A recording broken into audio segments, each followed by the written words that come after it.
Good morning. Thank you guys for coming out. We're here at the Hudson Fire in Bastrop County, which is just about 8 miles east of the the city of Bastrop proper. Firefighters remained on scene last night, making sure that the fire was doing what we wanted it to do. We have been able to finish bulldozer line around the entirety of the fire perimeter. However, I need to get my brain cells working this morning. Crews were able to construct bulldozer line around the entirety of the fire perimeter last night and increase containment to 20%. The difference in those numbers just means that we aren't 100% positive that that bulldozer line will hold if pushed by active fire behavior later in the day. Crews today are going to work on mop-up and containment activities. That means they're working along those bulldozers to make sure that any threats to the line are as contained as possible. The weather really helped us last night. We did get up to 100% humidity and saw fire behavior drastically decrease overnight, which is one of the reasons we were able to make really good progress on containment in the overnight hours. Today we are expecting gusts to increase to over 20%. Our humidities are supposed to stay over 60, so that's good news as well. But we are expecting to see smoke in the fire area throughout the day. Evacuations do remain in place for residents that are in between Alum Creek Road and Cottletown Road along Park Road 1C and Gautier Trace. Firefighters know that keeping the residents out of their home is not ideal, and we are making plans that depending on fire behavior, we hope throughout the day we'll be able to relay what a return to home will look like. Yep, I think that's it. Yep.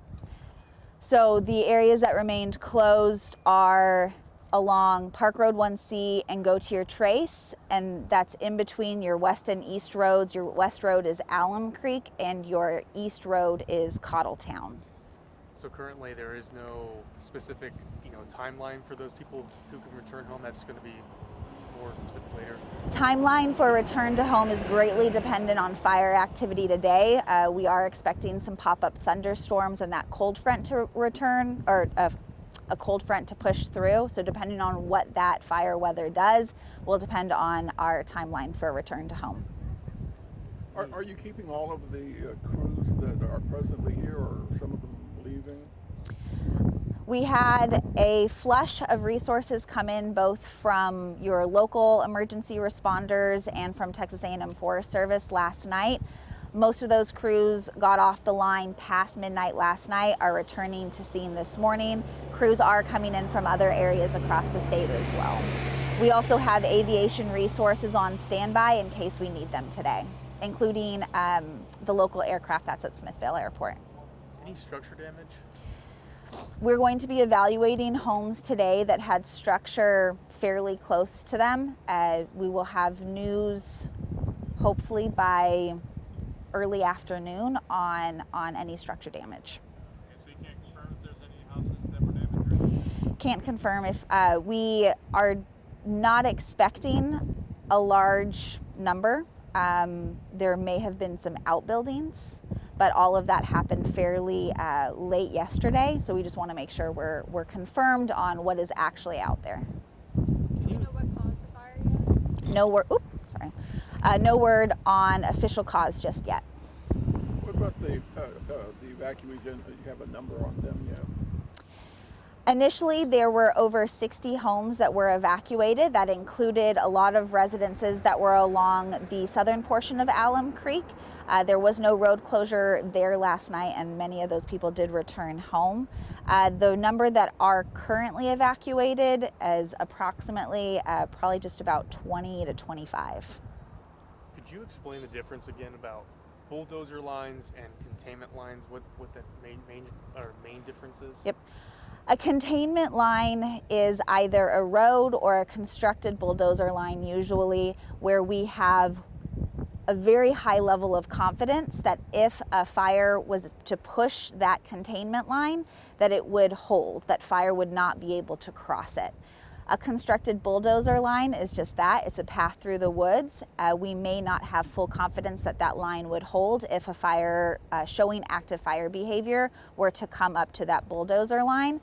So crews today will be spending a lot of time working along those bulldozer lines to make sure they hold. And that's when you'll see us starting to increase containment.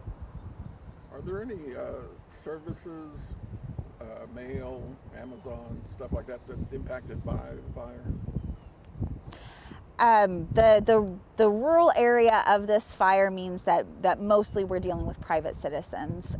There was some power turned off and in some places remains to be turned off, but those are 2 private residences. You guys face any challenges today? The challenges today are going to come from our weather. With the pop-up thunderstorms potentially, we're looking at gusty and erratic wind, and that can lead to the fire doing things that are harder for us to anticipate. So we're going to be spending a lot of time this morning before that cold front pushes through and the thunderstorms are expected to pop up, making sure that our lines are as secure as possible. What do you want residents to know who got evacuated? One more time. What do you want residents to know who got evacuated? That's a good question. For residents who have evacuated, fire managers would like you to know that we know it is difficult to be away from your home. We are doing everything possible to get you back into your house as quickly as possible. Thank you for watching. Please hit the subscribe button and get the latest news by downloading the CBS Austin News app.